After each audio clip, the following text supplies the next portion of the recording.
आता हे बघा, हे छान खेकडे शिजत आले।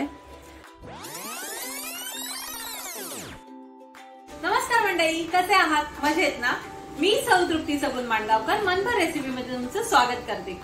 गेल्या व्हिडिओ मध्ये आपण खेकडे कसे साफ करायचे ते बघितले होते। बघितलेच ना तुम्ही? नाही बघितले असेल तर मग इथे मी वरती आय बटन मध्ये त्याची लिंक देते। आणि आजच्या व्हिडिओ मध्ये आपण बघणार आहोत खेकड्याचा मालवणी पद्धतीमध्ये रस्सा, खेकड्याचा रस्सा। तर चला बघूया। आता आपण हे तेल तापत ठेवलंय, मी 2 पळी तेल घातलंय बघा। तेल तापलेलं आहे, तर तेलामध्ये आपण तमालपत्र, एक बारीक चिरलेला कांदा, कांदा गुलाबी करायचा। कांदा छान आपला गुलाबी झालाय। आता त्याच्यात आपण टाकूया पाव चमचा हिंग, त्यानंतर अर्धा चमचा हळद, 3 चमचा आपण मालवणी मसाला घातलाय आणि हा मसाला छान तेलात परतून घ्यायचा। आता आपण ह्याच्यात घालणार आहोत हे खेकड्याचे डेंगे,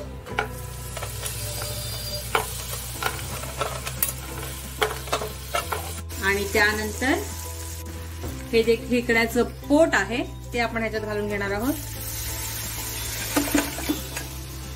आणि आता आपण हे छान ह्या खेकड्याचं जे पाणी आहे त्यातच छान शिजवून घेणार आहोत आपण। आता छान एक वाफ काढूया।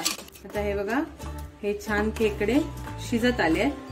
आता आपण ह्याच्यात काय करणार आहोत, जे आपण खेकड्यांचे जे छोटे पाय होते ना ते मी वाटून त्याचं असं पाणी काढून घेतलंय, म्हणजे गाळून घेतलेत पूर्णपणे आणि त्याचं असं पाणी निघालंय।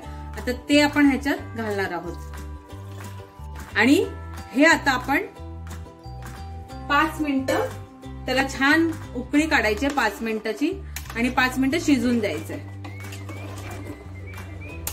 हे बघा, हे छान शिजलं गेलंय। आता हे जे पाणी आहे ना, हे जे पाणी आहे ह्याच्यात मीठ घालायचं आणि हा रस्सा प्यायचा।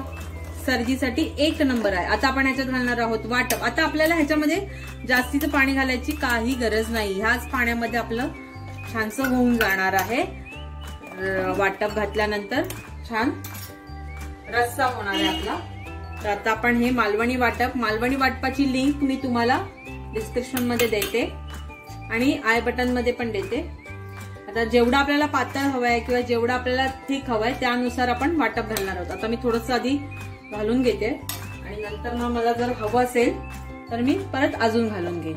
आता मी ह्याच्यात वाटप घालून घेतलंय, जेवढं आम्हाला पातळ हवंय त्यानुसार मी वाटप घातलेलं आहे। याला छान उकळी आली आहे। आता आपण ह्याच्यात घालणार आहोत मीठ आणि कोकम। मीठ जरा बेतानेच घालायचं, कारण खेकड्यांना पण थोडं मीठ असतं।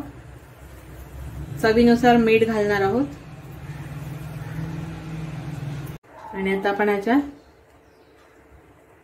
7-8 कोकम घालून छान एक उकळी काढणार आहोत की आपले मालवणी पद्धतीचे खेकडे तयार आहेत।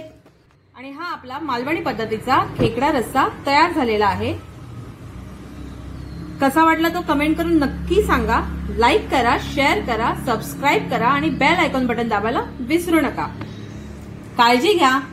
धन्यवाद।